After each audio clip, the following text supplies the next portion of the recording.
segunda-feira rasgaram minha alma como uma faca afiada. Tenho nojo dessa família. Uma mãe idiota e um filho corno. Foi assim que minha nora se referiu a mim e ao meu único filho. Palavras que nunca imaginei ouvir de alguém que considerava parte da minha família há mais de 15 anos. Me chamo Iracema Pacheco. Tenho 67 anos. E por muito tempo achei que conhecia as pessoas ao meu redor. Trabalhei como farmacêutica a vida toda. Cuidei do meu marido até seu último suspiro há 5 anos. E dediquei cada gota do meu ser para criar meu filho Cláudio. Quando ele se casou com Vitória, pensei que nossa família estaria completa. Que engano terrível o meu. Tudo começou em um dia aparentemente comum. O céu de Santos estava limpo, com aquele azul que só o litoral paulista consegue ter. Eu havia preparado um almoço especial para mim mesma. Uma moqueca caprichada que sempre foi minha especialidade. Enquanto saboreava minha refeição, percebi que faltava pão para a tarde. Decidi ir até a padaria Aroma do Trigo, que fica a 2 quadras do condomínio Recanto das Flores, onde moro. Arrumei-me com calma, coloquei meu vestido azul florido, penteei meus cabelos grisalhos e peguei minha bolsa. Foi quando notei que havia esquecido de tomar o remédio para a pressão. Voltei ao quarto, tomei o medicamento e, ao sair novamente, percebi que minha carteira não estava na bolsa. Devo ter deixado na cômoda, pensei comigo mesma. Voltei para o apartamento, silenciosa como sempre fui. Anos cuidando de pacientes na farmácia me ensinaram a ter passos leves. Ao entrar no condomínio, ouvi vozes vindas do jardim lateral, próximo à minha janela.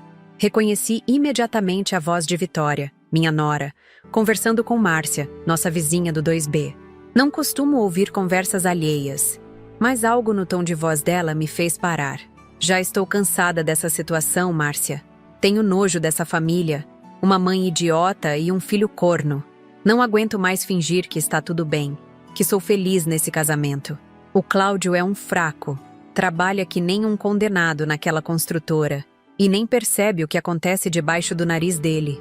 Senti minhas pernas fraquejarem, um frio percorreu minha espinha e meu coração pareceu parar por um instante.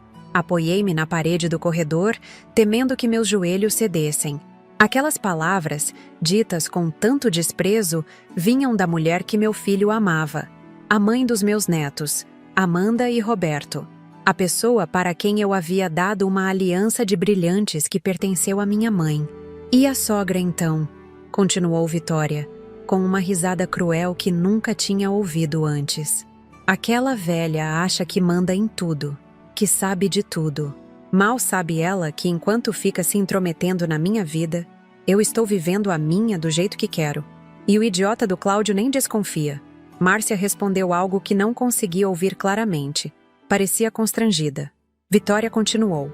Não se preocupe, já tenho tudo planejado. Logo vou dar um jeito nessa situação. Só preciso de mais um pouco de tempo. Naquele momento, algo dentro de mim mudou para sempre. A Iracema doce, paciente e confiante deu lugar a uma mulher determinada a proteger sua família. Voltei para meu apartamento sem fazer barulho, esquecendo completamente da carteira e do pão. Sentei-me na poltrona da sala, aquela que meu marido tanto gostava, e fiquei olhando para o retrato de família na parede. Eu, meu filho, Vitória e meus 2 netos, todos sorrindo em frente à praia do Gonzaga. A foto tinha sido tirada há apenas 6 meses, durante o aniversário de 42 anos do Cláudio. Como era possível que por trás daquele sorriso existisse tanto desprezo? O que mais Vitória escondia? E o que ela quis dizer com dar um jeito nessa situação? Minha mente, normalmente tão calma, transformou-se num turbilhão de pensamentos. Lembrei-me de pequenos detalhes que antes pareciam insignificantes.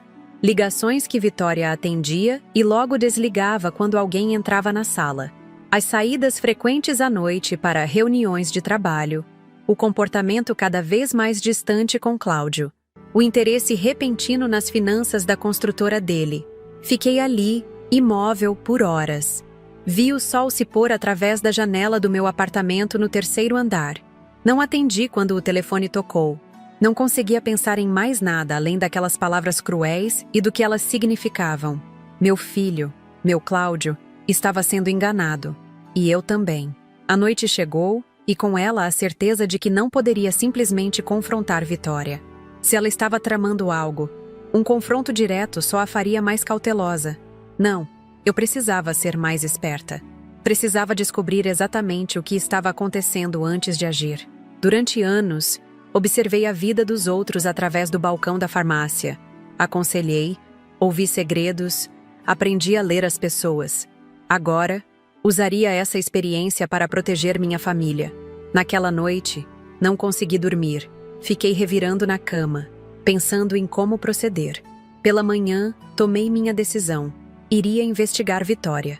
Descobriria quem realmente era aquela mulher que entrou na nossa família 15 anos atrás e o que ela estava planejando. Nunca fui de tomar atitudes impulsivas. Sempre pensei muito antes de agir. Mas agora, com 67 anos, viúva e aposentada, eu tinha tempo, determinação e, acima de tudo, o amor incondicional de uma mãe disposta a tudo para proteger seu filho. Peguei meu celular e liguei para minha amiga de longa data, Aparecida Duarte, a Cida, como todos a chamam. Precisava de uma aliada, alguém em quem pudesse confiar cegamente. Cida não apenas era minha melhor amiga há mais de 4 décadas, mas também conhecia pessoas influentes na cidade. Seu falecido marido havia sido delegado e ela ainda mantinha contatos na polícia. Cida, preciso te encontrar hoje.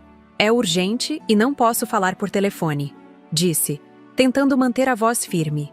Aconteceu alguma coisa, Iracema? Você está bem? A preocupação na voz dela era evidente.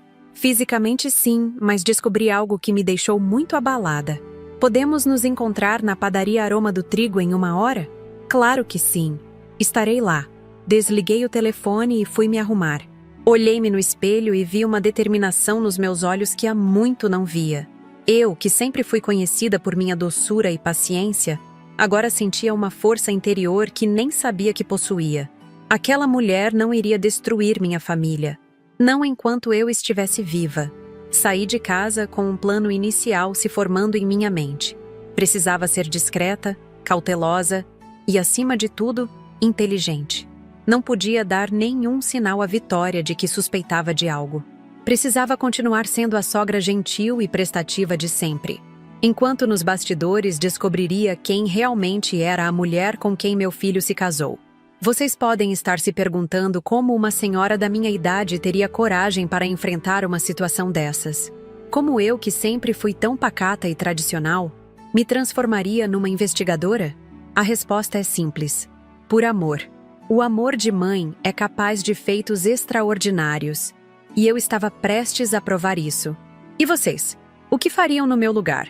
Confrontariam imediatamente ou agiriam com cautela como eu decidi fazer? De onde você está assistindo a esse vídeo? Deixe nos comentários sua cidade e o que acha que vem por aí nessa história. Porque acredite, o que descobri nos dias seguintes foi muito além de uma simples traição conjugal. Cheguei à padaria Aroma do Trigo com o coração ainda acelerado. Pedi um café forte, algo que raramente fazia. Mas naquele dia precisava de toda a energia possível. Cida chegou pouco depois, com aquele seu jeito apressado de sempre. Aos 63 anos, minha amiga mantinha uma vitalidade que eu sempre admirei. Iracema, você está pálida. O que aconteceu? Perguntou ela, sentando-se à minha frente. Contei tudo, palavra por palavra, o que tinha ouvido no jardim do condomínio. A expressão de Cida foi mudando gradualmente de preocupação para indignação. Aquela desgraçada! Exclamou baixinho, apertando minha mão sobre a mesa. Sempre achei que havia algo estranho nela, sabe? Aquele sorriso nunca chegava aos olhos. Cida sempre teve uma intuição afiada sobre as pessoas.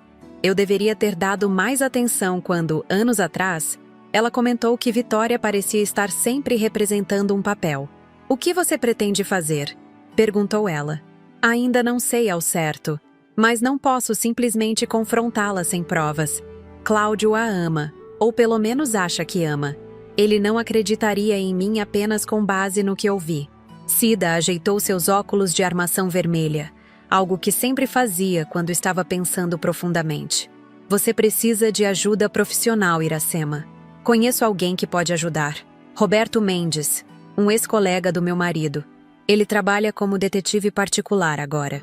A ideia de contratar um detetive nunca havia passado pela minha cabeça. Parecia algo de filme, não da vida real. Não da minha vida, pelo menos. Mas o que mais eu poderia fazer? Vitória claramente estava escondendo algo grave, possivelmente traindo meu filho e talvez até planejando algo pior. Você acha que ele aceitaria o caso? Tenho certeza que sim. Vou ligar para ele hoje mesmo. Mas Iracema, isso vai custar dinheiro. Dinheiro não era problema. Desde que meu marido faleceu, eu vivia confortavelmente com minha aposentadoria e a pequena herança que ele deixou. Além disso, que valor poderia ser comparado à segurança da minha família? 3 dias depois, estava eu sentada no escritório modesto de Roberto Mendes, no centro de Santos. Um homem de meia idade, com cabelos grisalhos nas têmporas e um olhar perspicaz. Cida me acompanhou, o que me deu coragem para expor toda a situação. Dona Iracema, vou ser sincero com a senhora, disse Roberto após ouvir meu relato. Investigar pessoas próximas é sempre delicado. Muitas vezes descobrimos coisas que preferíamos não saber. A senhora tem certeza que quer seguir com isso? Absoluta, respondi sem hesitar. Preciso saber quem realmente é essa mulher. O detetive assentiu, pegando um bloco de notas. Vou precisar de informações detalhadas sobre ela. Rotina, hábitos, lugares que frequenta, amizades, tudo que a senhora puder me dizer. Passei a hora seguinte fornecendo cada detalhe que conhecia sobre Vitória. Seu trabalho na imobiliária Camargo Premium, seus horários, o carro que dirigia, suas amigas, suas supostas reuniões noturnas de trabalho que se tornaram mais frequentes nos últimos meses. A senhora mencionou que ela parece muito interessada nas finanças da construtora do seu filho ultimamente. Pode elaborar mais sobre isso? Refleti por um momento. Era verdade. Nos últimos jantares de família, Vitória sempre direcionava a conversa para os negócios de Cláudio, fazendo perguntas específicas sobre contratos, valores, investimentos. Meu filho é engenheiro civil e tem uma construtora de médio porte. No último ano, a empresa cresceu bastante. Conseguiram contratos importantes. Vitória nunca se interessou muito por isso antes, mas recentemente tem feito muitas perguntas, especialmente sobre as finanças da empresa. Roberto anotou tudo meticulosamente. Ao final da consulta, estabelecemos um prazo inicial de 2 semanas para as primeiras descobertas. O custo não era pequeno, mas, como eu disse, nenhum valor se comparava à proteção da minha família. Voltei para casa naquele dia com sentimentos mistos. Parte de mim se sentia culpada por investigar a vida da minha nora, por duvidar da mulher que meu filho escolheu para compartilhar a vida. Outra parte, porém, estava determinada a descobrir a verdade, qualquer que fosse ela. Os dias seguintes foram um exercício de autocontrole. Tive que agir normalmente quando encontrava Vitória no condomínio, sorrir e conversar como se nada tivesse acontecido. Ela veio jantar com Cláudio e as crianças no domingo, como faziam regularmente. Observei cada gesto, cada palavra dela com novos olhos. Como pude ser tão cega por tanto tempo? Os sinais estavam lá. O modo como ela verificava o celular constantemente, como suas histórias sobre o trabalho tinham pequenas inconsistências, como seu sorriso raramente parecia genuíno. 1 semana após contratar Roberto, recebi a primeira ligação dele. Dona Iracema, tenho algumas informações preliminares. Prefiro não discutir por telefone. Podemos nos encontrar amanhã? Meu coração disparou. O tom dele indicava que havia descoberto algo significativo. No dia seguinte, novamente no escritório dele, recebi as primeiras revelações. Sua nora não está trabalhando até tarde, como diz, começou Roberto, abrindo uma pasta com fotografias.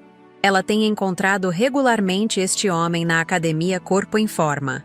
As fotos mostravam Vitória entrando em uma academia e depois sentada em uma cafeteria próxima com um homem que reconheci imediatamente, Ademar Fontoura, o dono da academia que ficava a poucos quarteirões do nosso condomínio. Eles parecem íntimos, comentei, observando como estavam de mãos dadas em uma das fotos. Muito íntimos, confirmou Roberto. Acompanhei-os por 3 dias diferentes. No segundo dia, foram para um motel na saída da cidade. Senti um nó na garganta. Embora já suspeitasse de uma traição, ver a prova concreta era doloroso. Meu pobre filho, tão dedicado à família, trabalhando incansavelmente enquanto sua esposa o traía. Tem mais, continuou Roberto. Achei estranho o comportamento deles. Não parece ser apenas um caso. Eles discutem muito, consultam papéis juntos. Parece que estão planejando algo. Que tipo de coisa? Perguntei, sentindo um frio na barriga. Ainda não tenho certeza, mas consegui algumas fotos de longe. Parecem documentos financeiros. E há outra coisa estranha. Fiz uma verificação preliminar de antecedentes da sua nora e há inconsistências. Inconsistências? O histórico dela antes de chegar a Santos é nebuloso. A imobiliária onde ela diz ter trabalhado em São Paulo fechou há anos e não consegui confirmar se ela realmente trabalhou lá. Também verifiquei a faculdade onde ela disse que se formou e não encontrei registros dela. Aquilo me pegou de surpresa. Vitória havia contado que se formou em administração em São Paulo, antes de se mudar para Santos, onde conheceu Cláudio. Ele nunca questionou sua história, nem eu. O que isso significa? Pode não significar nada, ponderou Roberto. Documentos se perdem, registros antigos às vezes são difíceis de acessar, mas combinado com o comportamento atual dela, levanta suspeitas. Vou continuar investigando, especialmente esses encontros com Ademar Fontoura. Quero descobrir o que eles estão planejando. Saí daquela reunião ainda mais preocupada do que entrei. Não era apenas uma traição, havia algo mais acontecendo. Algo possivelmente perigoso para meu filho. Nos dias seguintes, comecei minha própria investigação paralela. Aproveitei um dia em que Vitória e Cláudio levaram as crianças para um passeio no shopping para entrar no quarto de hóspedes da casa deles, que Vitória usava como uma espécie de escritório pessoal. Nunca tinha feito algo assim antes, invadir a privacidade deles, mas as circunstâncias eram extraordinárias. Não sabia exatamente o que procurava, mas algo me dizia que poderia encontrar pistas ali. Revirei cuidadosamente as gavetas, tentando não deixar nada fora do lugar. Foi quando encontrei, escondida dentro de um livro na estante, uma chave pequena. Parecia a chave de um cofre ou de um armário de segurança. Procurei por todo o cômodo algo que pudesse ser aberto com aquela chave. Sem sucesso. Estava prestes a desistir quando notei que um dos quadros na parede estava ligeiramente torto. Ao movê-lo, descobri um pequeno cofre embutido na parede. Com mãos trêmulas, inseri a chave. O cofre abriu com um clique suave, revelando seu conteúdo. Uma pasta com documentos, um passaporte e um pequeno maço de dinheiro em euros. Abri o passaporte primeiro. A foto era de Vitória, mas o nome não, Fernanda Borges. O choque foi tão grande que quase deixei o documento cair. Minha nora tinha outra identidade? Olhei rapidamente os documentos na pasta. Certidões, registros, todos em nome de Fernanda Borges, mas com a foto de Vitória.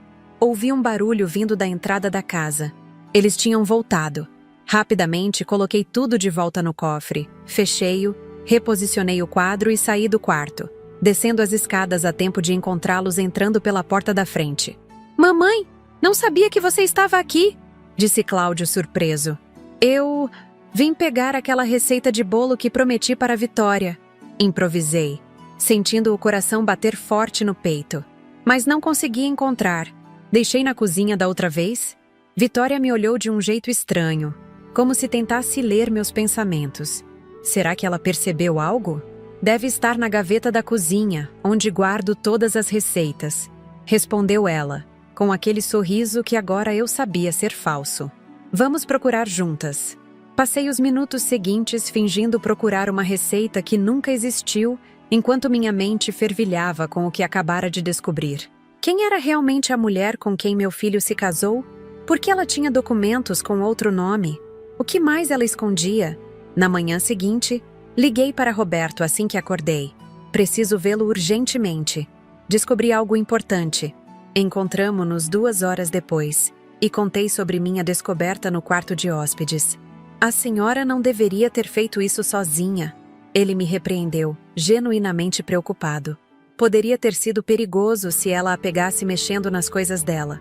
Eu sei, foi imprudente, mas precisava fazer algo, não podia apenas esperar. Roberto suspirou, pegando seu telefone. Esse nome, Fernanda Borges, me diz algo. Deixe-me verificar. Ele fez algumas ligações, falando em códigos que não entendi com contatos que tinha na polícia. Após a terceira ligação, seu rosto ficou sério. Dona Iracema, a situação é mais grave do que imaginávamos. Fernanda Borges é procurada em 3 estados por estelionato e outros crimes. Ela é uma golpista conhecida, especializada em se aproximar de homens bem-sucedidos, casar-se com eles e depois desaparecer com todo o dinheiro que consegue. Senti como se o chão tivesse desaparecido sob meus pés. Minha nora, a mãe dos meus netos, era uma criminosa procurada pela polícia. Não pode ser, murmurei, mais para mim mesma do que para ele. Eles estão casados há 15 anos. Os filhos... É um método diferente do usual dela, realmente, concordou Roberto. Normalmente ela não fica tanto tempo com as vítimas. Mas talvez o negócio do seu filho tenha demorado para se tornar lucrativo o suficiente. Ou talvez ela esteja planejando algo maior desta vez. O que fazemos agora? Perguntei, sentindo um misto de medo e determinação. Continuamos investigando. Precisamos descobrir exatamente o que ela está planejando com esse Ademar. E precisamos de mais provas concretas antes de confrontá-la ou informar seu filho. Uma acusação dessa gravidade exige evidências sólidas. As semanas seguintes foram as mais angustiantes da minha vida. Roberto intensificou a vigilância sobre Vitória e Ademar, enquanto eu tentava manter as aparências em casa. Cada vez que via meu filho com ela, cada vez que ela abraçava meus netos, sentia uma mistura de raiva e tristeza que mal conseguia conter. Uma noite, estava em meu apartamento quando recebi uma ligação de Roberto. Consegui gravar uma conversa deles hoje, disse ele, sua voz tensa. A senhora precisa ouvir isso imediatamente. 20 minutos depois, eu estava no carro dele, ouvindo uma gravação que mudaria tudo. As vozes de Vitória e Ademar eram claras. Já transferi quase 200 mil da conta da construtora, dizia Vitória. Ele nem percebeu. Está tão ocupado com aquele projeto novo que mal olha os extratos bancários. Quanto mais você acha que consegue pegar? Perguntava Ademar. Pelo menos mais $500 mil. Ele recebeu uma parte da herança do pai há pouco tempo. Colocou tudo numa conta conjunta. Idiota. Assim que o dinheiro estiver nas contas fora, desaparecemos. Você tem os documentos prontos? Tudo pronto. Chile primeiro, depois Europa. Ninguém vai nos encontrar. Lágrimas escorriam pelo meu rosto enquanto ouvia aquilo. Não era apenas uma traição. Era um golpe calculado, planejado ao longo de anos. Meu filho estava prestes a perder tudo. Dinheiro, esposa, talvez até os filhos. O que fazemos? Perguntei a Roberto, enxugando as lágrimas. Agora temos provas suficientes, respondeu ele. Podemos ir à polícia. Mas primeiro, acho que seu filho merece saber a verdade. Como conto algo assim a ele? Vai destruí-lo. A verdade vai doer, dona Iracema. Mas deixá-lo cair nessa armadilha seria muito pior. Ele estava certo, é claro. Mas como eu, uma mãe que sempre protegeu seu filho, poderia ser a portadora de uma notícia tão devastadora? Como dizer a ele que a mulher que amava, a mãe de seus filhos, era uma criminosa que planejava roubar tudo o que ele construiu? Naquela noite, não dormi. Fiquei olhando para o teto, pensando em como abordar Cláudio, como mostrar a ele as provas sem quebrar completamente seu coração, e pensando também nos meus netos, que logo descobririam que sua mãe não era quem dizia ser. Uma coisa eu tinha certeza: não permitiria que aquela mulher destruísse minha família. Não depois de tudo que descobri. A questão agora era como proceder da maneira menos dolorosa possível. Na manhã seguinte, tomei minha decisão. Ligaria para Josué Coimbra, o advogado de família e amigo de longa data. Precisaríamos de orientação legal para o que estava por vir. E então, com todas as provas em mãos, contaria tudo a Cláudio. O confronto seria inevitável. Mas antes, precisava garantir que meu filho estaria protegido legalmente, que o dinheiro que restava não desapareceria, e, acima de tudo, que meus netos não sofreriam mais do que o necessário com toda essa situação. A jornada, que começou com palavras cruéis ouvidas por acaso, estava prestes a chegar ao seu clímax. E eu Iracema Pacheco, uma senhora de 67 anos que sempre viveu uma vida tranquila, estava no centro de uma trama digna de filme policial. Quem diria que em minha idade teria que me transformar em uma detetive para salvar minha família? Na manhã seguinte, com olheiras profundas de uma noite sem sono, liguei para Josué Coimbra. Sua secretária inicialmente disse que ele só teria horário na semana seguinte, mas quando mencionei meu nome e que era uma emergência familiar, consegui uma consulta para aquela mesma tarde. O escritório de advocacia Coimbra em Associados ocupava um andar inteiro em um prédio comercial no centro de Santos. Josué havia sido amigo do meu falecido marido e cuidou de todos os nossos assuntos legais por décadas. Se havia alguém em quem eu poderia confiar naquele momento, era ele. Iracema, quanto tempo? Disse ele, levantando-se para me cumprimentar quando entrei em sua sala. Aos 55 anos, Josué mantinha uma aparência elegante, com cabelos grisalhos bem aparados e olhos atentos por trás dos óculos de armação fina.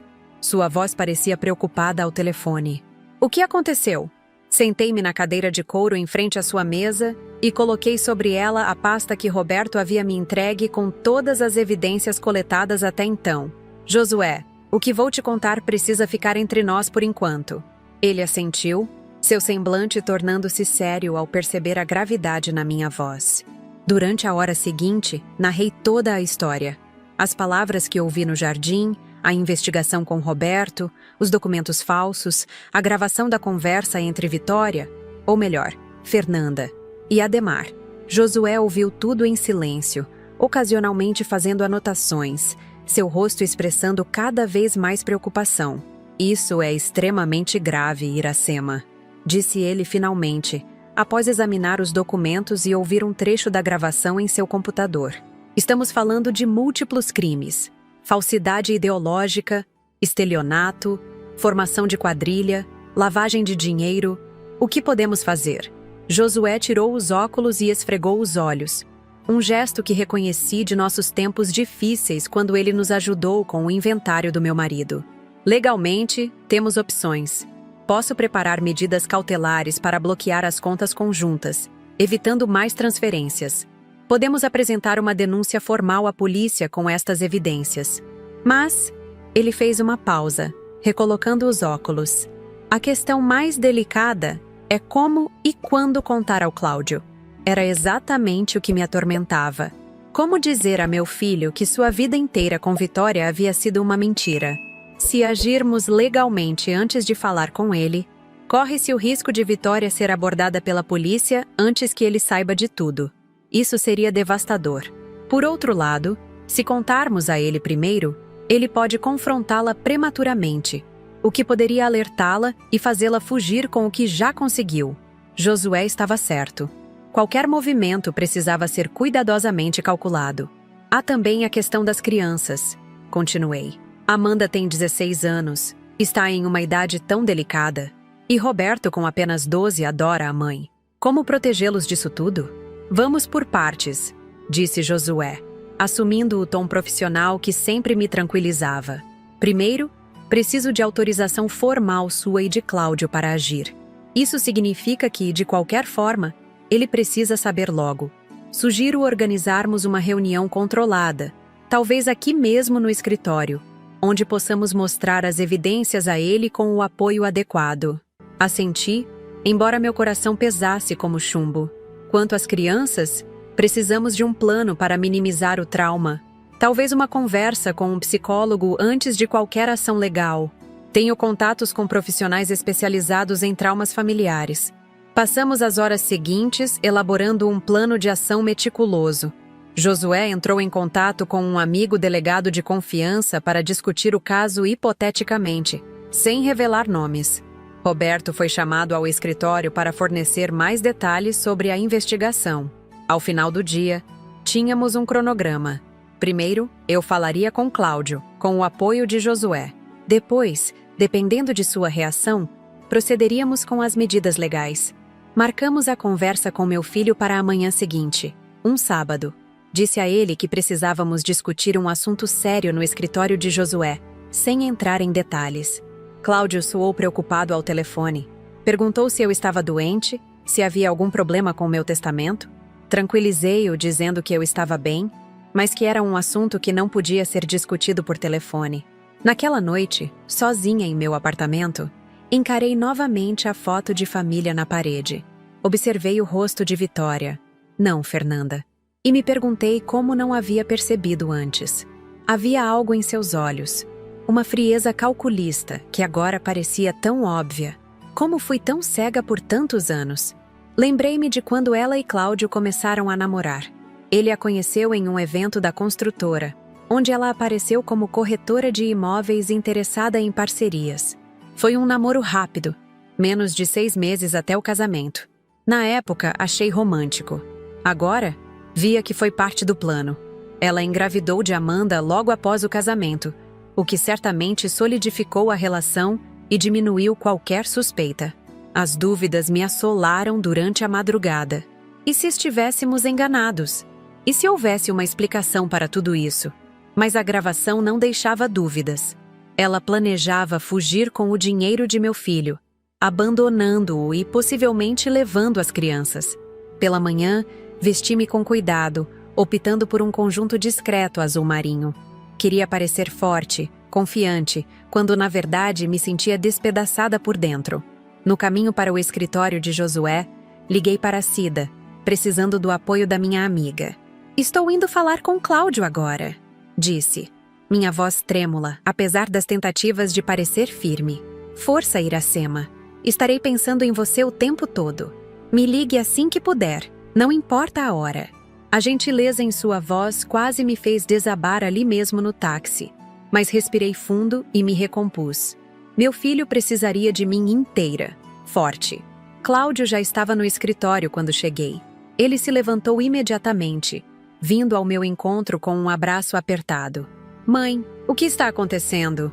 Você me deixou preocupado." Ele parecia tão jovem naquele momento, apesar dos seus 42 anos e da posição de sucesso que ocupava. Vi nele o mesmo menino que corria para meus braços quando se machucava no playground, confiando que eu pudesse curar qualquer ferida. Mas a ferida que eu estava prestes a abrir, essa eu não sabia se algum dia cicatrizaria completamente. "Vamos sentar, filho. Josué vai se juntar a nós em um momento." Sentamos lado a lado em um pequeno sofá no canto da sala de reuniões. Peguei suas mãos nas minhas, olhando diretamente em seus olhos. "Cláudio, o que vou te contar vai ser difícil de ouvir. Peço que me escute até o final sem interromper. Depois vamos te mostrar todas as provas do que estou dizendo." Seu rosto empalideceu. "Provas? Mãe, do que você está falando?" Respirei fundo e comecei pelo começo. O que ouvi no jardim, minhas suspeitas, a contratação de Roberto, as descobertas sobre a verdadeira identidade de Vitória. A cada palavra, via a incredulidade nos olhos de meu filho transformar-se lentamente em choque, depois em dor, e finalmente em uma raiva contida que nunca havia visto nele. "Isso não pode ser verdade", disse ele quando terminei. Sua voz um sussurro rouco. "Temos 2 filhos juntos, 15 anos de casamento." "Eu sei, filho. Por isso investigamos tão a fundo. Não queríamos acreditar também." Josué entrou na sala nesse momento, carregando a pasta com as evidências e seu laptop. Durante a hora seguinte, apresentamos a Cláudio tudo o que tínhamos. As fotos de Vitória com Ademar, os documentos falsos em nome de Fernanda Borges, os boletins de ocorrência de outros estados, os registros de transferências bancárias suspeitas e, por fim, a gravação. Foi a gravação que finalmente quebrou sua resistência. Ouvir a voz da própria esposa falando tão friamente sobre roubar suas economias, chamando-o de idiota, planejando abandoná-lo, Cláudio cobriu o rosto com as mãos. E pela primeira vez desde que era adolescente, vi meu filho chorar abertamente. Abracei-o com força, sentindo suas lágrimas molharem meu ombro. Naquele momento, não era o empresário bem-sucedido, o pai de família, mas apenas meu menino, ferido além do que eu poderia curar. "O que eu faço agora?" perguntou ele finalmente, sua voz embargada pelo choro. "Temos algumas opções", explicou Josué, mantendo um tom profissional que ajudou a trazer alguma ordem àquele momento caótico. "Legalmente, podemos iniciar os procedimentos para bloquear as contas, evitando mais transferências. Podemos apresentar uma denúncia formal. E os meus filhos? Interrompeu Cláudio. O que acontece com Amanda e Roberto?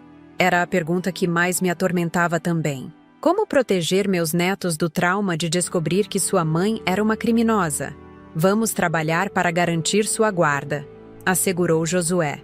Dadas as circunstâncias, é altamente provável que você obtenha a guarda total, mas precisamos agir com cautela para minimizar o impacto emocional sobre eles. Cláudio assentiu, enxugando as lágrimas com um lenço que lhe ofereci. Vi uma determinação crescer em seus olhos, substituindo gradualmente a dor inicial. Quero fazer isso direito, disse ele, por mim e pelos meus filhos. Ela não vai levar mais nada de nós. Nos dias seguintes, pusemos o plano em ação. Josué obteve liminares de emergência para bloquear as contas conjuntas e impedir qualquer transferência adicional. Roberto intensificou a vigilância sobre Vitória e Ademar, monitorando cada movimento. Cláudio, mostrando uma força que me encheu de orgulho, manteve as aparências em casa, fingindo que nada havia mudado enquanto preparávamos o terreno legal. Não foi fácil. Cada vez que o via interagir com Vitória, notava o esforço sobre-humano que fazia para esconder sua dor e raiva. Cada sorriso forçado, cada conversa casual sobre o dia a dia, sabendo que a mulher a seu lado planejava destruí-lo. Uma semana após nossa reunião no escritório, tínhamos recuperado grande parte do dinheiro desviado. Josué conseguiu rastrear as transferências e bloquear as contas no exterior antes que pudessem ser esvaziadas. A polícia, agora formalmente envolvida através do delegado amigo de Josué, estava pronta para agir. Decidimos que o confronto aconteceria em um ambiente controlado. Josué sugeriu um jantar no restaurante Sabor Caseiro, um lugar público mais discreto, onde oficiais à paisana poderiam estar posicionados estrategicamente. As crianças ficariam com Cida naquela noite, com a desculpa de um programa especial só para eles. A noite do confronto chegou mais rápido do que esperávamos. Vestida com simplicidade, mas sentindo o peso do mundo nos ombros, entrei no restaurante onde já estavam Cláudio, Vitória, Josué e sua esposa, que fora incluída para dar maior naturalidade ao encontro. Que surpresa agradável, disse Vitória ao me ver, com aquele sorriso falso que agora me causava repulsa. Cláudio não mencionou que você viria. Achei que seria bom nos reunirmos. Respondi, sentando-me à mesa. Faz tempo que não temos um jantar de adultos, sem as crianças. O início da noite transcorreu com uma tensão disfarçada por conversas triviais. Falamos sobre o tempo, sobre a escola das crianças, sobre notícias locais. Vitória parecia completamente à vontade, sem suspeitar que seu mundo estava prestes a desmoronar. Após o prato principal, quando o garçom se afastou com os pratos vazios, Cláudio fez um sinal discreto para Josué. Era o momento. Vitória, começou meu filho, sua voz surpreendentemente firme. Ou devo dizer, Fernanda? O sorriso congelou no rosto dela. Vi seus olhos se arregalarem por uma fração de segundo antes de ela recobrar a compostura. Do que você está falando, querido? Quem é Fernanda? Cláudio abriu uma pasta que estava ao seu lado e colocou sobre a mesa uma cópia do passaporte falso. Você é Fernanda Borges, uma golpista procurada em 3 estados por estelionato e outros crimes. E estamos aqui esta noite para dizer que seu jogo acabou. A transformação no rosto dela foi assustadora. O sorriso doce deu lugar a uma expressão dura, quase irreconhecível. Seus olhos, antes aparentemente calorosos, tornaram-se frios como gelo. Não sei do que você está falando, disse ela, tentando manter o controle, mas sua voz tremia ligeiramente. Sabemos de tudo, intervim, não conseguindo mais me conter. Sobre Ademar, sobre o dinheiro que você desviou, sobre seus planos de fugir para o Chile. Temos provas, Vitória. Ou Fernanda, ou qualquer que seja seu verdadeiro nome. Ela olhou ao redor, como um animal encurralado procurando uma rota de fuga. Foi quando notou os homens discretamente posicionados perto da saída. Seu rosto empalideceu ainda mais. Os policiais estão aqui a pedido nosso, explicou Josué em tom profissional. Você tem 2 opções. vir conosco pacificamente para a delegacia ou ser detida à força.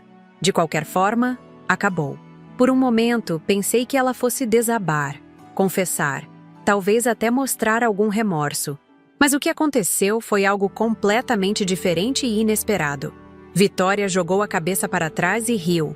Uma risada alta, quase histérica, que fez vários clientes do restaurante se voltarem para nossa mesa. "Vocês acham mesmo que acabou?" disse ela, agora sem qualquer pretensão de ser a doce esposa e nora. "Que patéticos! Especialmente você, Iracema, com seu ar de santidade. Sempre soube que era você quem eu deveria neutralizar primeiro. O resto seria fácil." Suas palavras eram veneno puro, mas mantive-me firme. Não daria a ela o prazer de me ver abalada. "Os policiais estão se aproximando", advertiu Josué. "Sugiro que não piore sua situação." "Minha situação?" Ela riu novamente. "Vocês não têm ideia do que estão fazendo. Esse otário", apontou para Cláudio, "nunca significou nada para mim. 15 anos aturando sua mediocridade, sua família idiota, tudo pelo dinheiro. E teria conseguido se não fosse por você, velha intrometida." Cada palavra era uma punhalada, especialmente para Cláudio, que parecia estar revivendo cada momento do casamento sob uma nova e terrível luz. "E as crianças?" perguntou ele, sua voz quase inaudível. "Amanda e Roberto também foram apenas parte do seu plano?" Algo vacilou brevemente no olhar dela. Foi tão rápido que quase não percebi, mas estava lá. Um lampejo de algo. Culpa? Remorso? Não consegui decifrar. "Eles teriam vindo comigo, é claro", respondeu ela mais baixo. "Não sou um monstro." "Não", respondi, incapaz de me conter. "Você é apenas uma criminosa que usou crianças inocentes como parte de seu disfarce. Isso é pior que monstruoso." Os policiais chegaram à nossa mesa nesse momento. Um deles, que se identificou como delegado, pediu que Vitória os acompanhasse. Para minha surpresa, ela não resistiu. Levantou-se com dignidade, como se estivesse apenas saindo para um compromisso comum. "Isso não acabou", disse ela, olhando diretamente para mim. "Ninguém me prende por muito tempo." Observamos em silêncio enquanto ela era escoltada para fora do restaurante. Apenas quando a porta se fechou atrás deles é que Cláudio desabou, apoiando a cabeça nas mãos. 15 anos, murmurou ele. 15 anos da minha vida. Uma mentira. Toquei seu ombro gentilmente. "Não tudo, filho. Amanda e Roberto são reais. O amor deles por você é real. E isso ninguém pode tirar de você." Naquela noite, enquanto o mundo que conhecíamos desmoronava ao nosso redor, agarramo-nos a essa única certeza, independentemente das mentiras de Vitória. O amor que unia nossa família, o verdadeiro núcleo dela, permanecia intacto. Era pouco diante do que havíamos perdido, mas era um começo para a reconstrução que teríamos pela frente. No dia seguinte, a notícia estava em todos os jornais locais. "Golpista dos corações é presa em Santos." A história rapidamente ganhou proporção nacional, com reportagens destacando o modus operandi de Fernanda Borges e como ela havia enganado meu filho por 15 anos. Alguns jornais me mencionavam como a sogra detetive que havia desmascarado o esquema. Uma exposição que eu jamais teria desejado, mas que agora era inevitável. A parte mais difícil ainda estava por vir: contar a verdade às crianças. Como explicar a Amanda e Roberto que a mãe que conheciam não existia realmente? Que seu amor por eles, que esperávamos genuíno, estava entrelaçado com uma teia de mentiras e crimes? Contratamos uma psicóloga infantil, como Josué havia sugerido, para nos orientar nessa conversa impossível. A dor nos olhos dos meus netos quando souberam da verdade é algo que jamais esquecerei. Uma ferida que o tempo pode amenizar, mas que sempre deixará cicatrizes. E assim, aos 67 anos, quando deveria estar aproveitando uma aposentadoria tranquila, vi-me no centro de um escândalo nacional, ajudando meu filho a reconstruir sua vida e a cuidar de 2 adolescentes traumatizados. Mas não me arrependo de nada. Se não tivesse voltado para casa naquele dia e ouvido aquelas palavras cruéis, quem sabe o que teria acontecido? Meu filho poderia ter perdido tudo: dinheiro, dignidade e talvez até mesmo o contato com seus filhos. Às vezes, as piores descobertas nos levam aos atos mais necessários. E como aprendi em minha longa vida, o amor de mãe não conhece limites, nem mesmo os da lei, quando se trata de proteger aqueles que amamos. As semanas que se seguiram à prisão de Vitória, ou Fernanda, como agora a chamávamos, foram um verdadeiro turbilhão. O impacto nas nossas vidas foi como um furacão que destrói tudo em seu caminho, deixando apenas escombros para reconstruir. Meu filho Cláudio estava devastado, alternando entre momentos de profunda depressão e explosões de raiva. Meus netos, Amanda e Roberto, reagiram de formas completamente diferentes. Ela com revolta e silêncio, ele com perguntas incessantes que muitas vezes não sabíamos como responder. Mas não tínhamos tempo para nos afundar na dor. O processo legal contra Fernanda estava apenas começando, e precisávamos reunir todas as provas possíveis para garantir que ela não escapasse da justiça. Apesar da prisão preventiva, seus advogados já trabalhavam arduamente para libertá-la, alegando que as provas eram circunstanciais e obtidas de forma questionável. "Precisamos de mais", disse Josué em uma reunião em seu escritório, 3 dias após a prisão. "O que temos é forte, mas não podemos arriscar. Se ela conseguir um habeas corpus, pode fugir antes do julgamento." Roberto Mendes, o detetive que havia nos ajudado até ali, concordou. "Ela tem conexões que não conhecemos. Provavelmente cúmplices além de Ademar Fontoura." Ademar havia desaparecido na mesma noite da prisão de Fernanda. A polícia o procurava, mas até aquele momento não havia rastros dele. "O que mais podemos fazer?" perguntei, sentindo-me cansada, mas determinada a não desistir quando estávamos tão perto de garantir justiça. "Precisamos encontrar as outras vítimas", sugeriu Josué. Os boletins de ocorrência mencionam pelo menos 3 outros homens que foram enganados por ela em São Paulo, Minas Gerais e Paraná. "Se conseguirmos que testemunhem, fortaleceremos muito o caso." Ofereci-me imediatamente para ajudar nessa busca. Não apenas porque queria justiça, mas também porque precisava me manter ocupada. Quando parava, a culpa me consumia. Culpa por não ter percebido antes, por ter permitido que aquela mulher entrasse em nossas vidas, por não ter protegido meu filho de tanto sofrimento. "Vou precisar de toda a ajuda possível", admitiu Roberto. "Casos antigos como esses tendem a esfriar. As pessoas mudam de endereço, de telefone. Alguns podem nem querer reviver o trauma sendo testemunhas." Assim começou minha nova missão: encontrar outras vítimas de Fernanda Borges. Cida, minha fiel amiga, juntou-se a mim nessa empreitada. Enquanto Roberto seguia pistas oficiais através de seus contatos policiais, nós duas usávamos métodos mais informais, grupos de redes sociais, antigos recortes de jornais digitalizados, contatos de amigos em outras cidades. Nossa primeira descoberta veio após 10 dias de buscas intensas. Carlos Mendanha, um empresário de Belo Horizonte que havia sido casado com Marina Teixeira, outro pseudônimo de Fernanda, por 8 meses em 2005. Ela havia desaparecido com aproximadamente R$300 mil, deixando apenas uma carta dizendo que não o amava mais. Conseguimos seu contato através de um primo de Cida que vivia em Minas. A princípio, ele se recusou a falar conosco, mas quando mencionamos que Fernanda havia sido presa, concordou em nos receber. Cláudio não podia deixar Santos naquele momento. Estava lidando com os danos à construtora e, mais importante, tentando estabilizar a situação dos filhos. Então, Cida e eu viajamos sozinhas para Belo Horizonte. Carlos nos recebeu em seu escritório. Um homem de cerca de 50 anos, com olhos cansados que pareciam ter visto demais. Quando mostrei a foto de Fernanda Vitória, ele empalideceu. "É ela", confirmou, sua voz quase um sussurro. "Mais velha, claro, e o cabelo está diferente. Mas esses olhos, nunca esqueceria." Ele contou sua história com detalhes dolorosos. Como a conheceu em um evento de negócios, como ela se mostrou interessada em sua empresa de software, como o romance foi rápido e intenso. "Achei que tinha encontrado o amor da minha vida", confessou, com um sorriso amargo. "Estúpido, não? Um homem de 40 anos agindo como adolescente."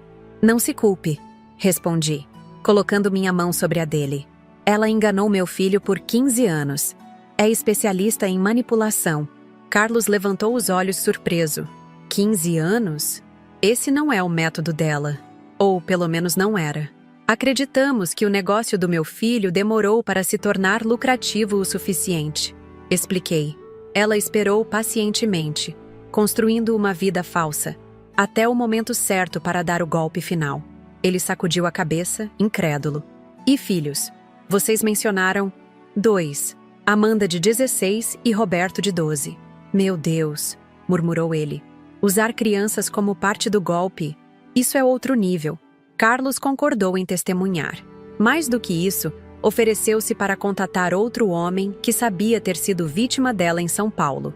Augusto Mercadante, um importador que havia perdido quase R$500 mil para Cristina Lima, outro dos pseudônimos de Fernanda. Augusto foi mais difícil de convencer. Quando finalmente concordou em se encontrar conosco em um café discreto em São Paulo, parecia nervoso e desconfiado. Já superei isso, foram suas primeiras palavras. Custou-me meu casamento, minha empresa quase faliu, passei por depressão, mas reconstruí minha vida. Por que deveria reviver tudo isso? Porque ela continua fazendo vítimas, respondeu Cida, com uma franqueza que só ela conseguia ter. E continuará, a menos que a detenhamos de vez.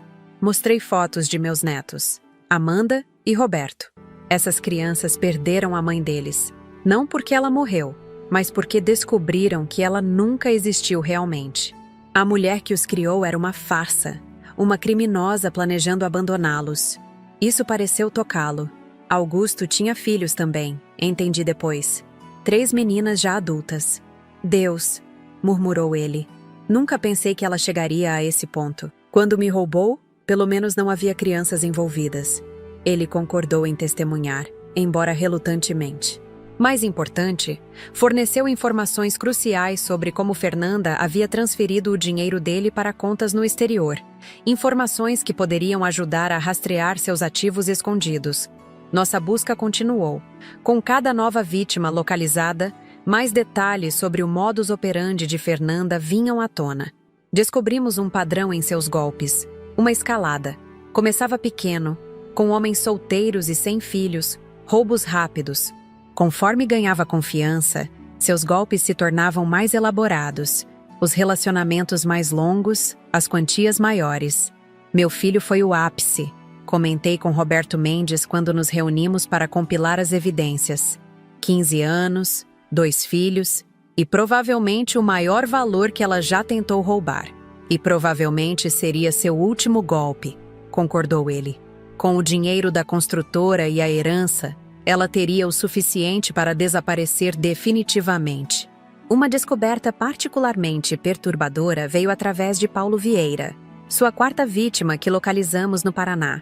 Ele possuía uma carta que Fernanda havia deixado ao fugir com seu dinheiro. Nela, em uma caligrafia cuidadosamente desenhada, ela explicava friamente que nunca o havia amado, que ele era apenas um trabalho e que já era hora de encerrar o contrato. Contrato, repeti, segurando a carta com mãos trêmulas. É assim que ela vê relacionamentos. Paulo, um homem gentil apesar de tudo que sofreu, permitiu que fotografássemos a carta como evidência. Mas o que mais me impressionou foi o que ele disse antes de nos despedirmos. Sabe o que mais me assombra? Não é o dinheiro que perdi.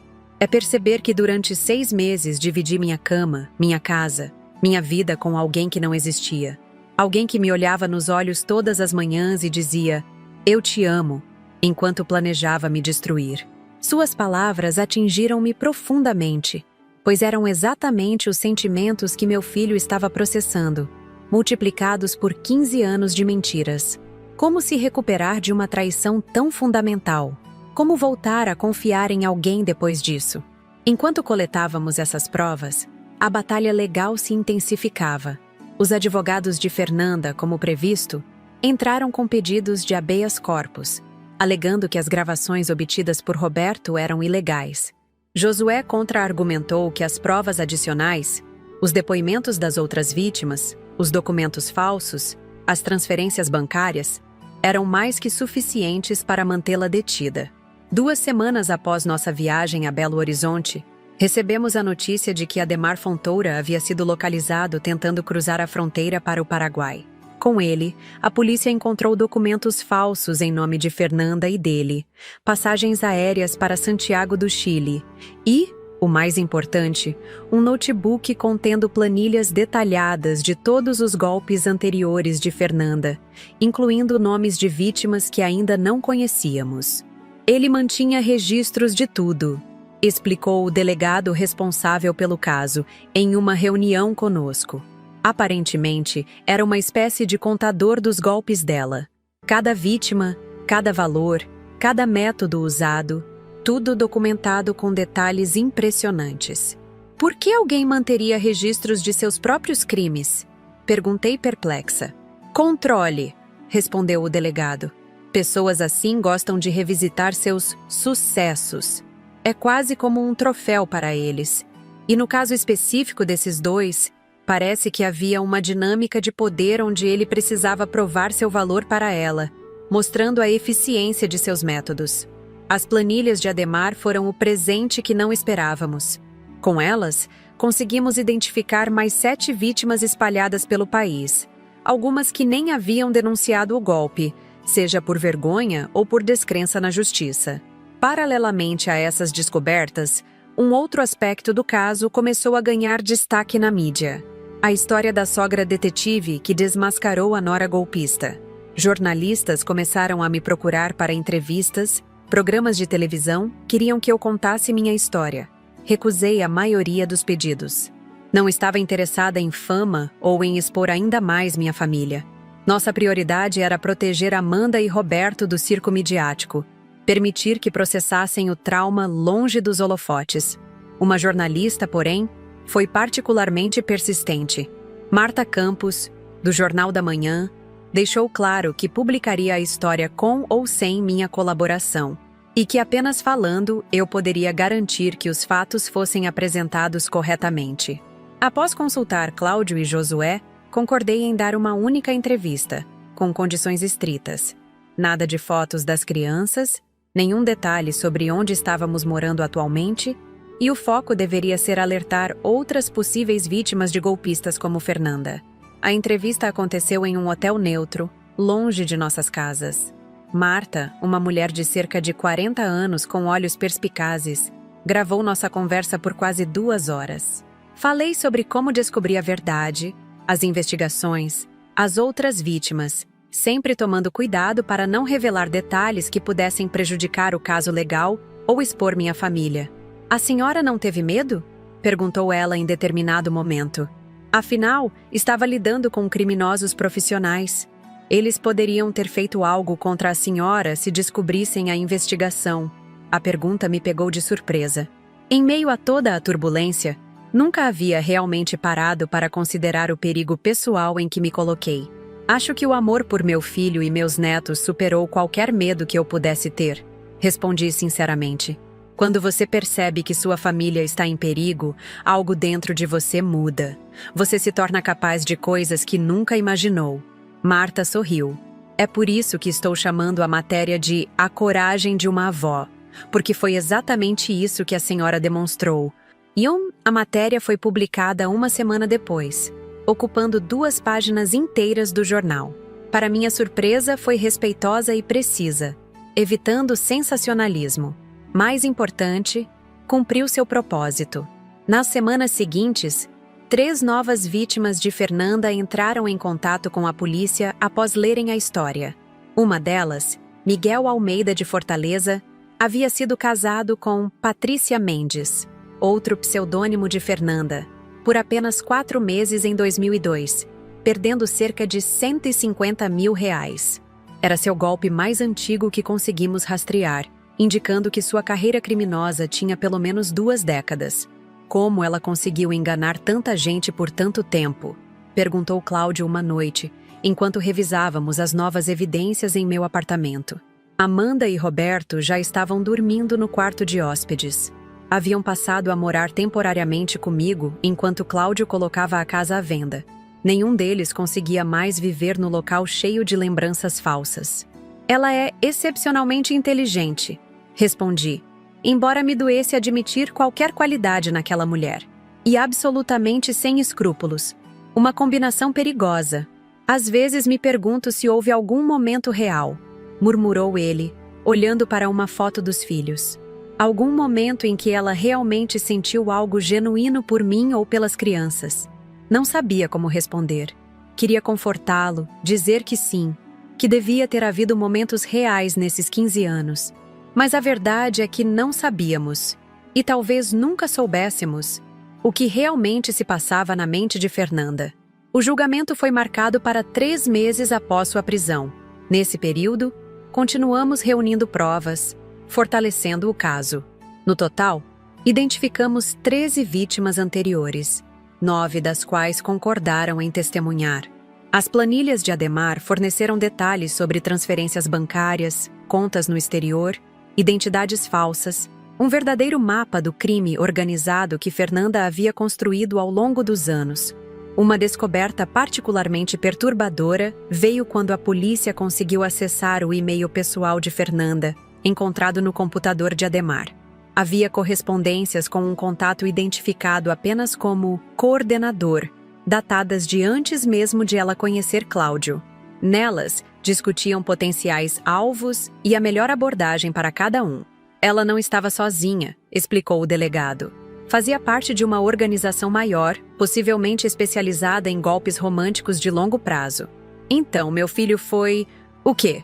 Uma missão designada a ela? Perguntei, horrorizada com a ideia. Parece que sim. Há e-mails discutindo o potencial da construtora dele, mesmo quando ainda era pequena. Eles previram o crescimento, apostaram no longo prazo.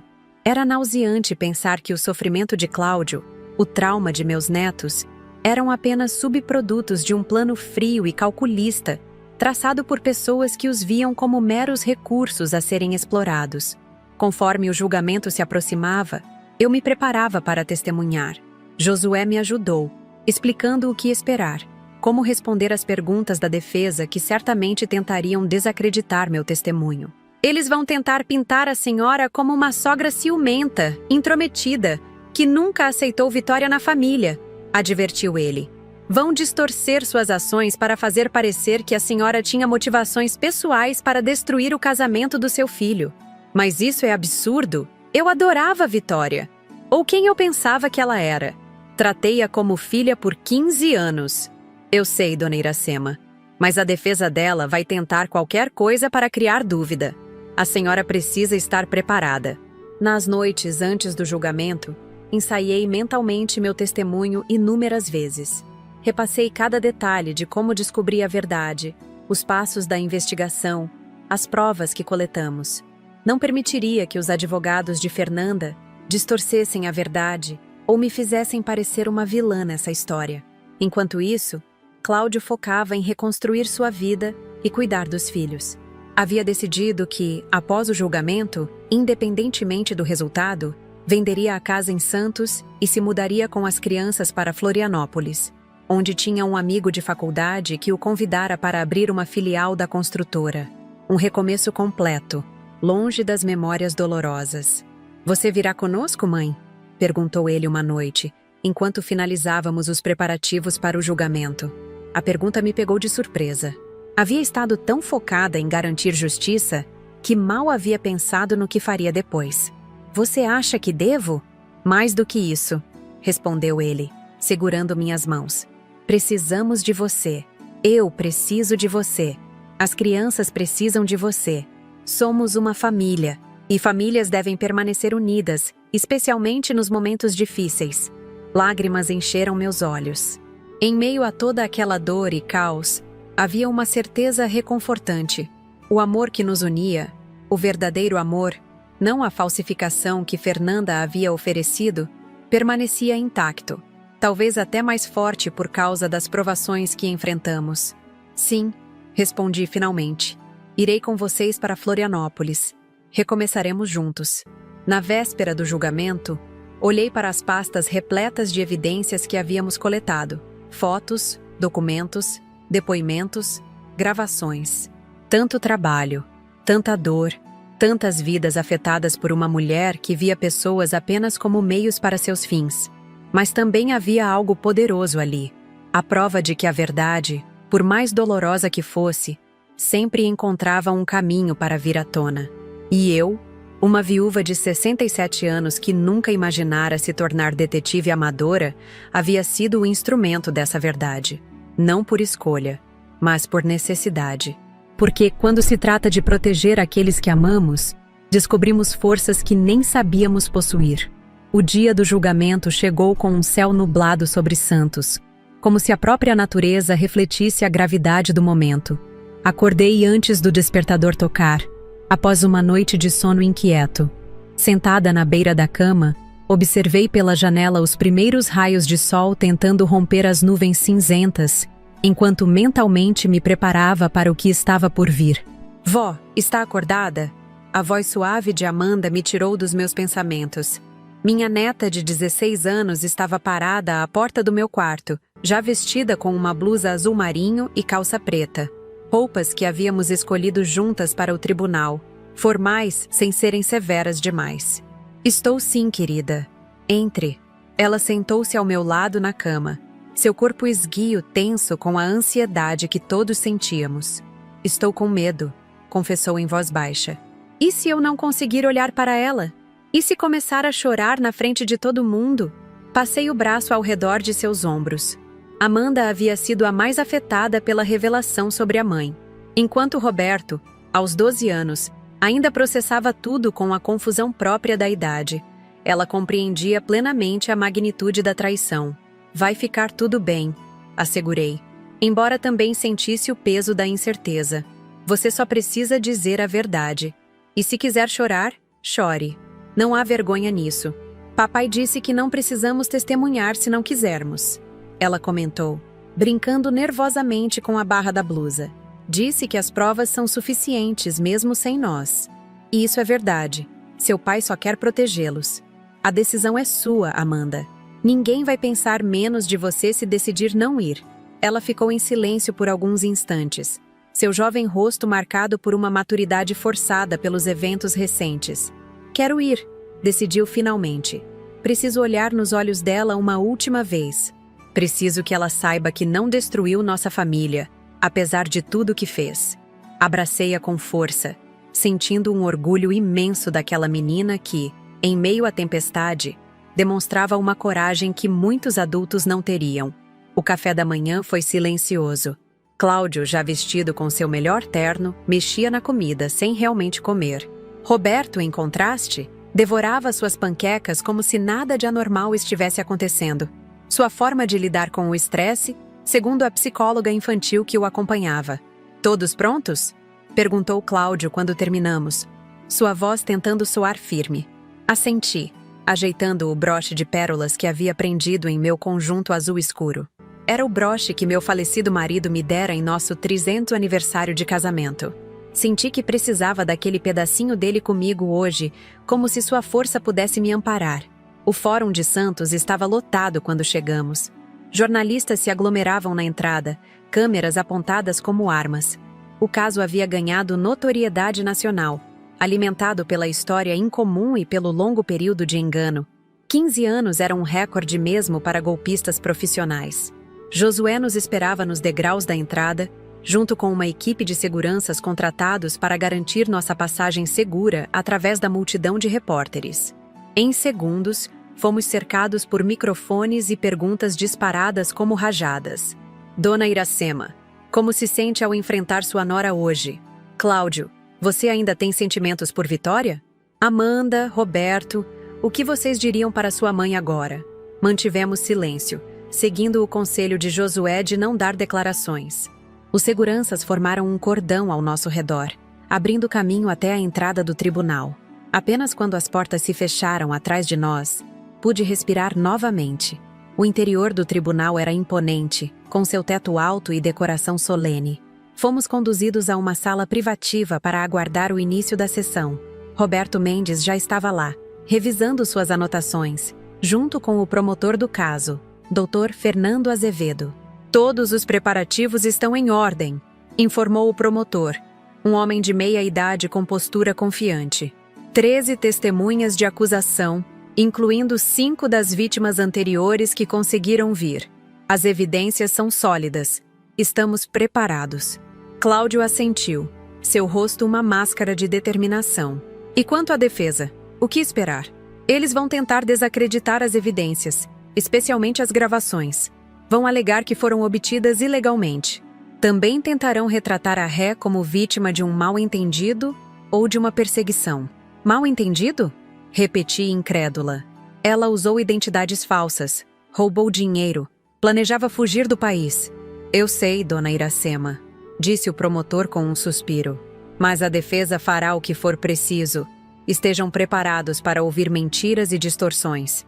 O importante é mantermos a calma e confiarmos nas provas. Às 9h30, fomos chamados para o salão principal. O tribunal estava cheio, cada assento ocupado. Reconheci alguns rostos, amigos, vizinhos, jornalistas que haviam conseguido acesso. Na primeira fileira, Cida me esperava, seu rosto transmitindo apoio silencioso. Sentamos nos lugares designados, próximos ao promotor. O murmúrio da plateia diminuiu quando as portas laterais se abriram e os guardas entraram escoltando Fernanda. Meu coração acelerou ao vê-la. Estava vestida com simplicidade estudada. Um vestido cinza sem adornos, cabelos presos em um coque discreto, sem maquiagem. A imagem perfeita de uma mulher injustamente acusada. Nossos olhares se cruzaram por um instante e senti um arrepio percorrer minha espinha. Seus olhos, sempre tão habilidosos em simular emoções, agora estavam vazios, calculistas. O juiz entrou e todos se levantaram. Após os procedimentos iniciais, começaram as apresentações dos advogados. O promotor expôs o caso com clareza brutal, enumerando cada crime, cada vítima, cada mentira. A defesa respondeu com a estratégia prevista, alegando perseguição, evidências manipuladas, um complô para destruir uma mãe dedicada e esposa amorosa. As primeiras testemunhas foram técnicas, peritos bancários que rastrearam as transferências, especialistas em documentos que confirmaram as múltiplas identidades falsas, policiais que detalharam a investigação. Então chegou minha vez. Caminhei até o banco das testemunhas, sentindo o peso de todos os olhares. Fiz o juramento e sentei-me, ajustando meus óculos de leitura, determinada a não demonstrar o nervosismo que sentia. O promotor começou gentilmente, pedindo que eu narrasse como descobri a verdade. Relatei tudo, desde o momento em que ouvi as palavras cruéis no jardim até a contratação de Roberto e a descoberta dos documentos falsos. Minha voz, inicialmente trêmula, foi ganhando firmeza à medida que avançava na história. Quando chegou a vez do advogado de defesa, um homem de aparência severa chamado Marcelo Viana sentia a mudança imediata no tom. Senhora Pacheco, começou ele, circulando como um predador. A senhora tem um histórico de conflitos com sua nora? Não, respondi com firmeza. Sempre tive um bom relacionamento com ela, ou pelo menos com quem eu pensava que ela era. Nunca discutiram? Nunca houve tensões, como é comum em relações entre sogra e nora? Pequenos desentendimentos normais, talvez. Nada significativo. E esses pequenos desentendimentos não poderiam ter motivado a senhora a querer prejudicá-la? A inventar essa história elaborada? O promotor levantou-se imediatamente. Protesto meritíssimo. A testemunha não está sendo acusada aqui. Aceito, concordou o juiz. Reformule, Dr. Viana. O advogado sorriu friamente. Senhora Pacheco, a senhora invadiu a casa de seu filho e nora sem permissão, correto? Senti meu rosto aquecer. Sim, entrei na casa deles quando não estavam, mas apenas porque já suspeitava que algo estava errado. A senhora violou a privacidade deles baseada em suspeitas. E essa invasão não configura um crime em si? Objection. O promotor estava de pé novamente. A testemunha não está sendo julgada aqui. Estou apenas estabelecendo a credibilidade da testemunha e a legalidade das provas, rebateu Viana. O juiz ponderou por um momento. Vou permitir a linha de questionamento, mas cuidado com o tom, Dr. Viana. Por quase 1 hora, o advogado tentou me desestabilizar, distorcer minhas palavras, plantar dúvidas sobre minhas motivações. Mantive-me firme, respondendo com calma e precisão, sem cair nas armadilhas verbais que ele preparava. Uma última pergunta, senhora Pacheco, disse ele finalmente. A senhora tem alguma prova concreta, além de suposições e evidências obtidas ilegalmente, de que minha cliente planejava abandonar a família e fugir com dinheiro? Olhei diretamente para Fernanda antes de responder. Ela sustentou meu olhar com um sorriso quase imperceptível nos lábios. Além das gravações onde ela mesma diz isso, das contas bancárias no exterior, dos documentos falsos, das passagens compradas para o Chile e dos testemunhos de 13 outras vítimas que sofreram exatamente o mesmo golpe, não tenho outras provas. Um murmúrio de aprovação percorreu a plateia, rapidamente silenciado pelo juiz. O advogado, visivelmente contrariado, encerrou seu interrogatório. As testemunhas seguintes incluíram as outras vítimas de Fernanda, cada uma contando histórias dolorosamente semelhantes. Carlos Mendanha, Augusto Mercadante, Miguel Almeida, homens de diferentes idades e origens, unidos pelo mesmo trauma. Cada depoimento era uma nova pedra no muro de evidências contra ela.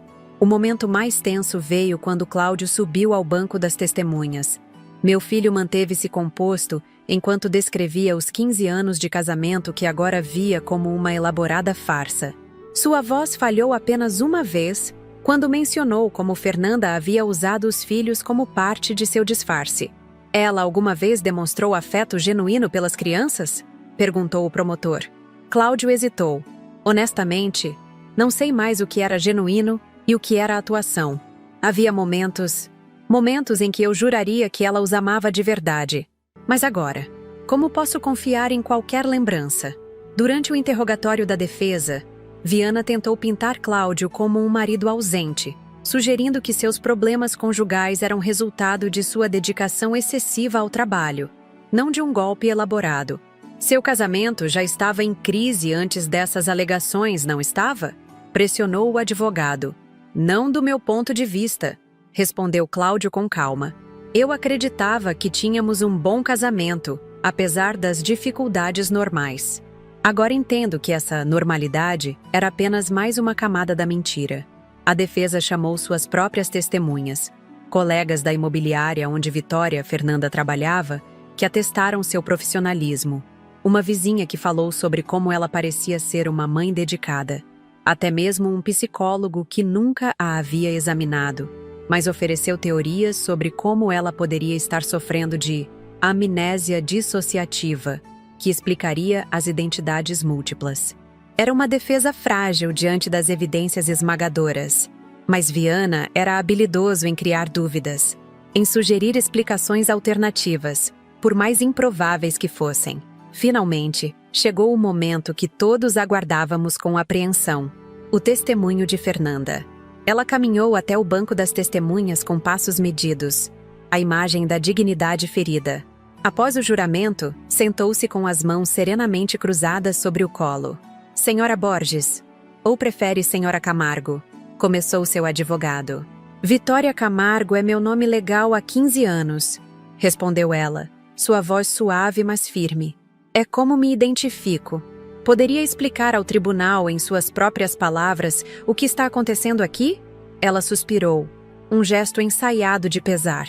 Estou sendo vítima de um terrível mal-entendido, alimentado por pessoas que, por razões que não compreendo totalmente, decidiram me destruir. Com perguntas cuidadosamente estruturadas por seu advogado, Fernanda teceu uma história elaborada. Sim, ela havia tido outros nomes, mas porque fugia de um ex-marido abusivo. Sim, havia documentos com diferentes identidades, mas eram para proteção. As transferências bancárias? Investimentos legítimos mal interpretados. A gravação com Ademar? Tirada de contexto, uma conversa sobre um projeto imobiliário conjunto que planejavam apresentar a Cláudio como surpresa. Era uma performance magistral. Se eu não conhecesse a verdade, se não tivesse visto as provas com meus próprios olhos, talvez até acreditasse nela. Quando o promotor iniciou seu interrogatório, o tom mudou drasticamente. Senhora Borges, e vou chamá-la assim porque é seu nome verdadeiro segundo os registros oficiais. A senhora pode explicar por que suas digitais correspondem às de uma mulher procurada em 3 estados por estelionato? Deve haver algum erro nos registros, respondeu ela sem hesitar. E o fato de que 13 homens diferentes a identificaram positivamente como a mulher que os enganou e roubou sob diferentes nomes? Também é um erro? Não me pareço com alguém? Identidades visuais equivocadas são comuns. 13 identificações equivocadas? Incluindo ex-maridos que viveram com a senhora por meses? A troca continuou, com o promotor apresentando cada evidência e Fernanda oferecendo explicações cada vez mais improváveis. Seu controle começou a falhar quando ele apresentou as planilhas encontradas com Ademar. A senhora nega que estas planilhas detalham cada um de seus golpes? Que listam valores exatos roubados de cada vítima? Que incluem notas sobre como manipular seus alvos?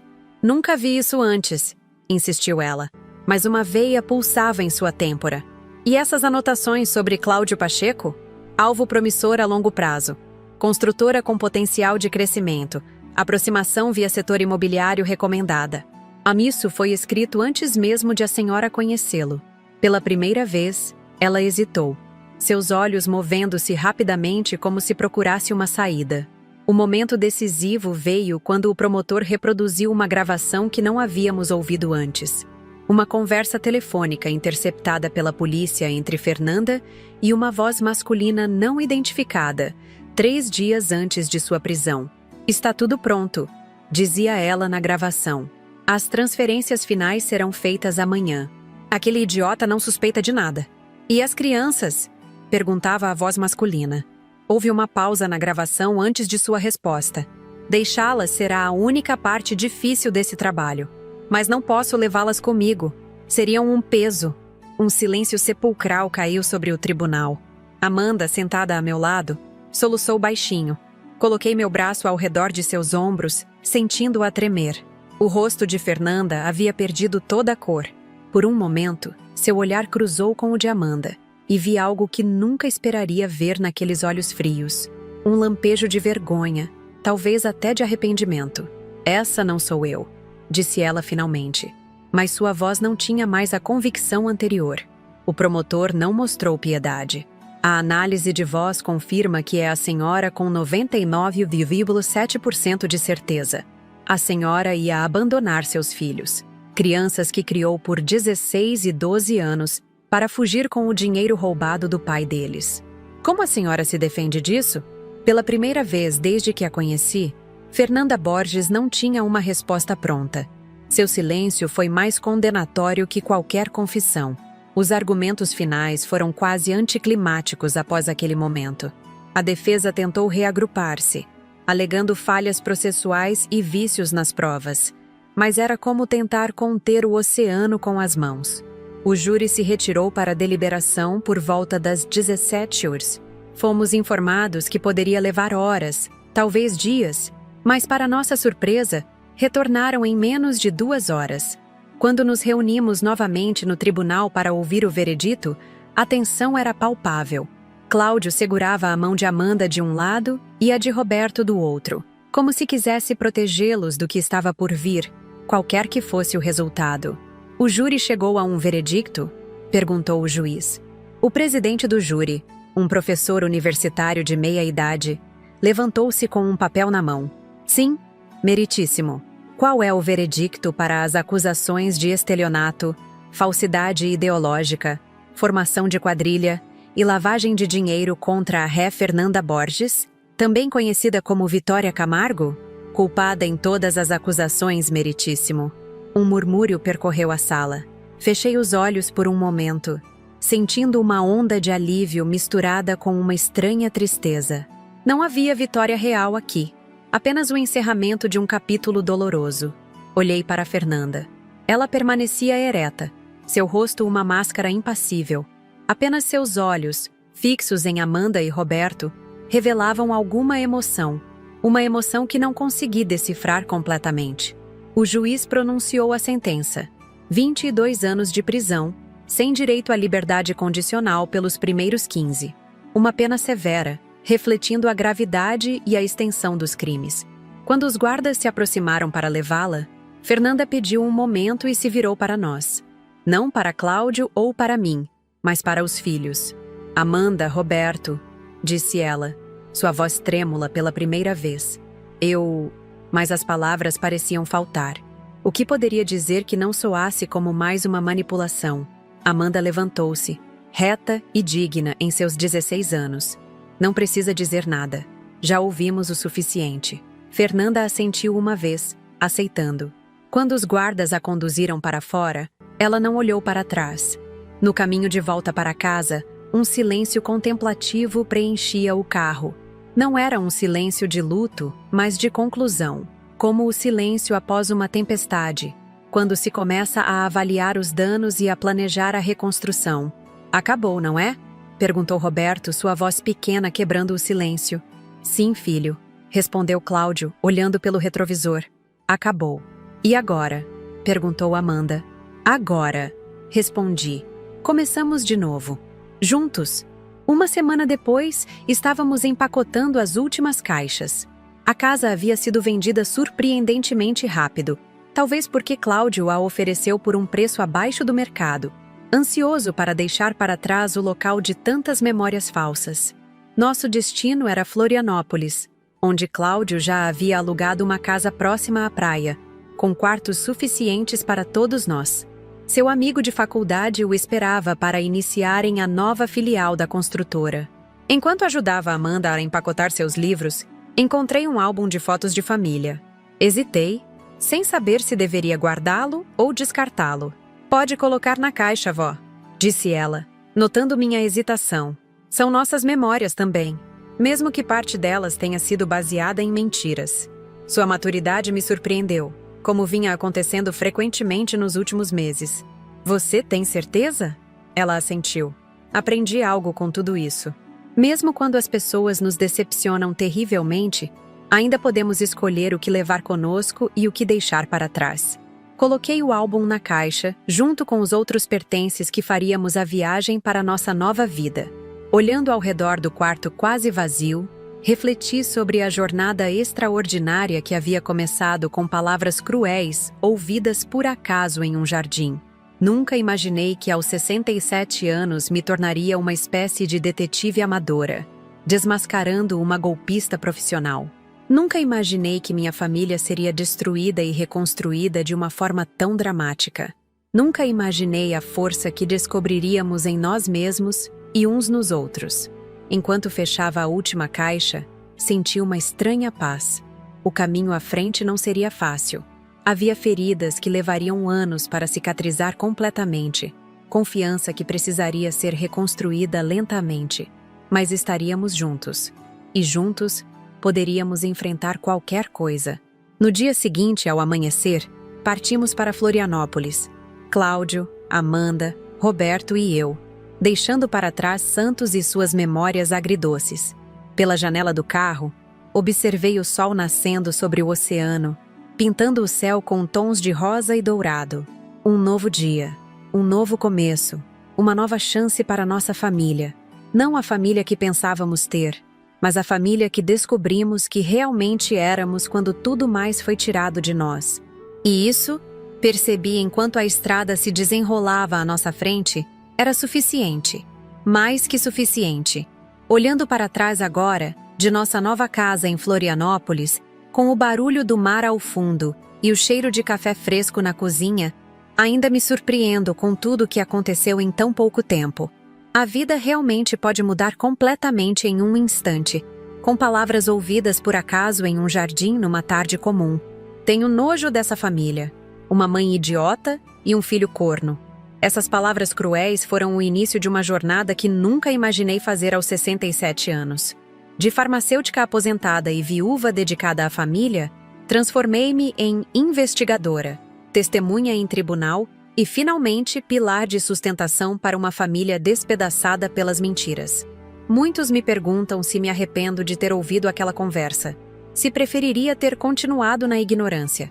A resposta é sempre a mesma: não. A verdade, por mais dolorosa que seja, sempre vale mais que a mais confortável das mentiras. Meu filho poderia ter perdido tudo, não apenas dinheiro e bens materiais, mas talvez até mesmo o contato com seus filhos. A mulher que conhecíamos como Vitória, mas que na verdade era Fernanda Borges, uma golpista profissional, havia planejado cada detalhe de nossa destruição por 15 longos anos.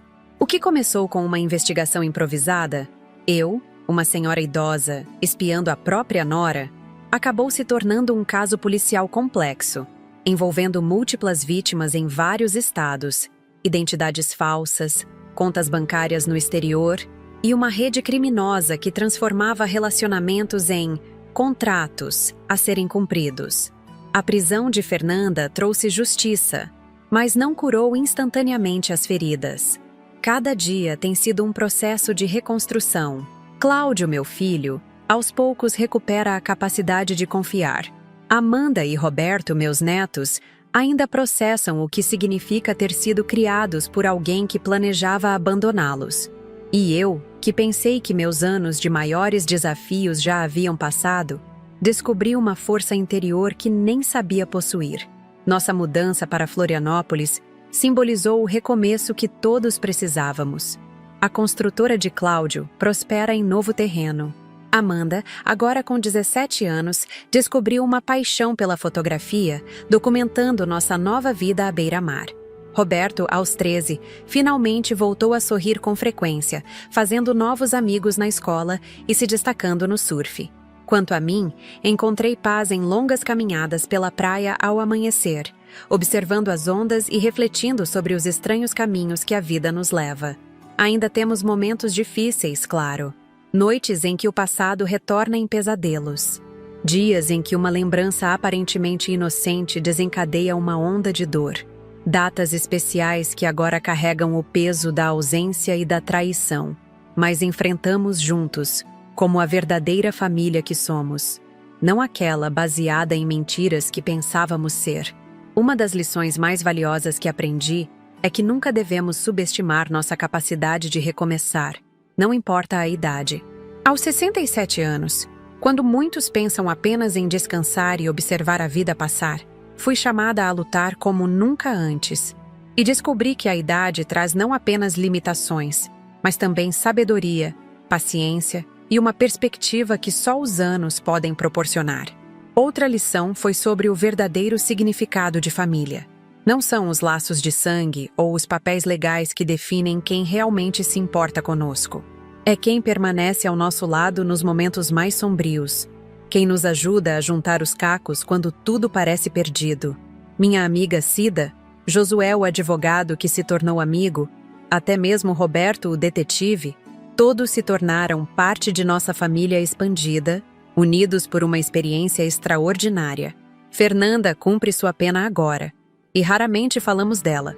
Os jornais ocasionalmente publicam atualizações sobre o caso, especialmente quando novas vítimas são descobertas ou quando surgem detalhes sobre a organização criminosa da qual ela fazia parte.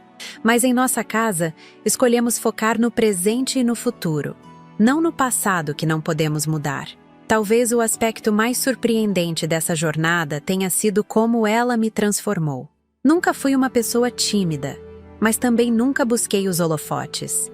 Agora, encontro-me compartilhando minha história, esperando que possa ajudar outras pessoas a reconhecerem sinais de alerta em seus próprios relacionamentos, a confiarem em sua intuição quando algo parece errado. É por isso que decidi compartilhar essa história com vocês hoje, porque acredito que experiências, mesmo as dolorosas, ganham sentido quando podem ajudar outras pessoas. Talvez alguém assistindo esteja neste momento duvidando de um relacionamento, notando pequenas inconsistências, sentindo aquela inquietação que não consegue explicar. Minha mensagem é: confie em seus instintos. Investigue. Não tenha medo da verdade, por mais assustadora que pareça. Para aqueles que acompanharam minha história até aqui, do fundo do coração, agradeço. Compartilhar essa experiência não foi fácil. Reviver cada momento, cada descoberta, cada confronto. Mas sinto que valeu a pena se conseguir tocar pelo menos uma pessoa. Se conseguir fazer alguém refletir sobre os relacionamentos em sua própria vida. Se você se identificou com algum aspecto dessa história, se sentiu aquela pontada de reconhecimento, ou mesmo se apenas apreciou ouvir sobre essa jornada extraordinária de uma senhora comum que se tornou detetive por amor à família, peço que deixe seu comentário abaixo.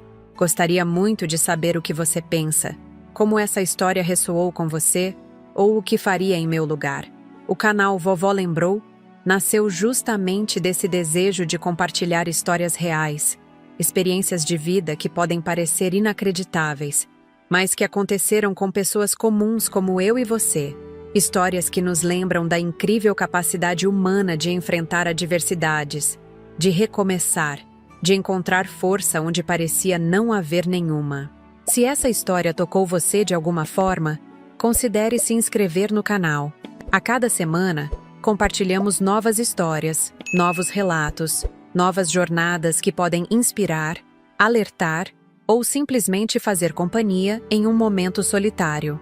Um simples clique no botão de inscrição significa muito para nós e nos ajuda a alcançar mais pessoas com essas histórias importantes. Além disso, se puder, não deixe de curtir este vídeo e compartilhá-lo com alguém que você acredita que se beneficiaria dessa história. Cada interação, cada comentário, cada compartilhamento nos dá a energia para continuar esse trabalho que fazemos com tanto carinho. Produzir esses vídeos diariamente exige muito tempo, dedicação e recursos. Se você apreciou o conteúdo e tem condições, considere também nos ajudar através do Valeu Demais, uma forma de doação que nos permite cobrir os custos de produção e continuar trazendo histórias de qualidade todos os dias. Sua contribuição, por menor que seja, faz uma diferença enorme para a continuidade do canal. De minha nova vida em Florianópolis, onde o barulho das ondas embala noites agora tranquilas, agradeço a cada um de vocês por terem me ouvido. Por terem caminhado comigo através dessa jornada inesperada que começou com palavras cruéis ouvidas por acaso e terminou com uma família mais forte, mais verdadeira e mais unida do que nunca. Afinal, como descobri aos 67 anos, nunca é tarde para recomeçar. Nunca é tarde para lutar pelo que é certo. Nunca é tarde para descobrir uma força dentro de si que você nem sabia existir. E essa talvez seja a mensagem mais importante que posso deixar com vocês hoje. Obrigada por assistir. Espero ver vocês nos comentários e no próximo vídeo do canal Vovó Lembrou.